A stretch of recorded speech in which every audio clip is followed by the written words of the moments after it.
Hi friends, இப்போ பார்த்தீங்கன்னா நம்ம ப்ரெட்டு பார்த்திங்கன்னா கல்லில் போட்டு எடுக்க போகிறோங்க. நம்ம தோசைக்கல்லில் போட்டு நம்ம ப்ரெட்டு வந்து லைட்டாக ஹீட் பண்ணி எடுத்து சாப்பிட போகிறோம். இதில் வந்து மில்க் ஊற்றி நம்ம சாப்பிட போகிறோங்க.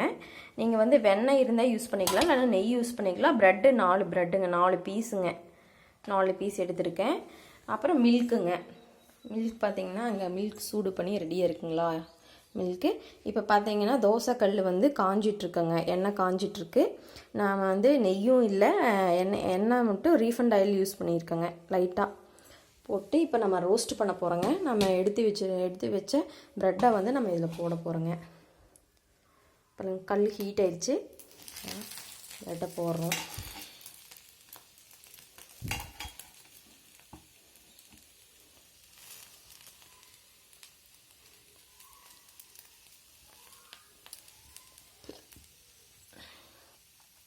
அப்படியே லைட்டாக நீங்கள் பால் வந்து ஊற்றிக்கலாங்க.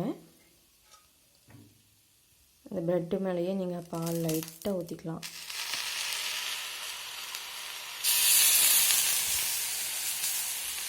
ரொம்ப டேஸ்ட்டாக இருக்குங்க. நீங்கள் சர்க்கரை வந்து பாலில் வந்து நீங்கள் சுகர் வேணுன்னா ஆட் பண்ணிக்கலாம். சுகர் இல்லாமல் வெறும் பால் மட்டும் நீங்கள் யூஸ் பண்ணாலும் யூஸ் பண்ணிக்கலாங்க. நான் வந்து சுகர் இல்லாமல் ஆட் பண்ணியிருக்கேன், ஏன்னா இதே ப்ரெட்டே வந்து நல்லா சுகராக இருக்குங்க. நல்லா ரோஸ்ட் ஆகிடுச்சு பாருங்கள், ஏன்னா கல் நல்லா சூடாயிடுச்சுங்க.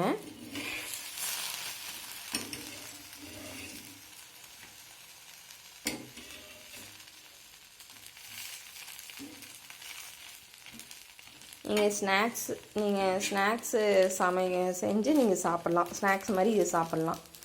நான் வந்து பால் வந்து லைட்டாக தான் எடுத்துருக்கேங்க. மில்க் வந்து அதிகமாக நான் சேர்த்திக்கூடாதுங்க எனக்கு, அதனால் நான் வந்து லைட்டாக தான் சேர்த்திருக்கேங்க. பாருங்கள் எவ்வளோ ஸ்பைஸியாக இருக்குதுன்னு பாருங்கள், சாஃப்டாக இருக்குதுன்னு பாருங்கள்.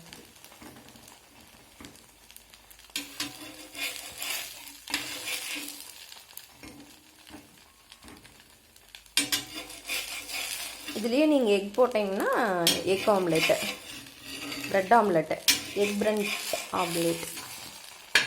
நான் வந்து மில்க் தான் சேர்த்திருக்கேங்க.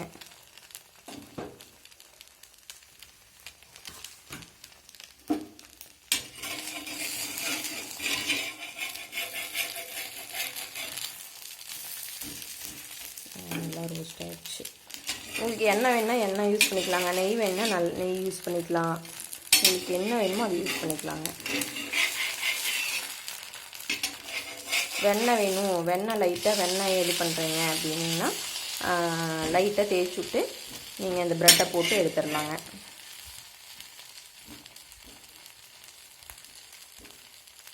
உங்களுக்கு சர்க்கரை வேணாலும் சர்க்கரை, ஒயிட் சுகர் ஆட் பண்ணிக்கலாம். இல்லை சர்க்கரை வேணாம், நான் வந்து நாட்டு சர்க்கரை யூஸ் பண்ணுறேன், வெல்லம் யூஸ் பண்ணுறேன்னா வெல்லம் கூட நீங்கள் போட்டு யூஸ் பண்ணலாங்க. ஏன்னா உங்களுக்கு எவ்வளோ சுகர் வேணுமோ அவ்வளோ யூஸ் பண்ணிக்கலாம். எனக்கு எது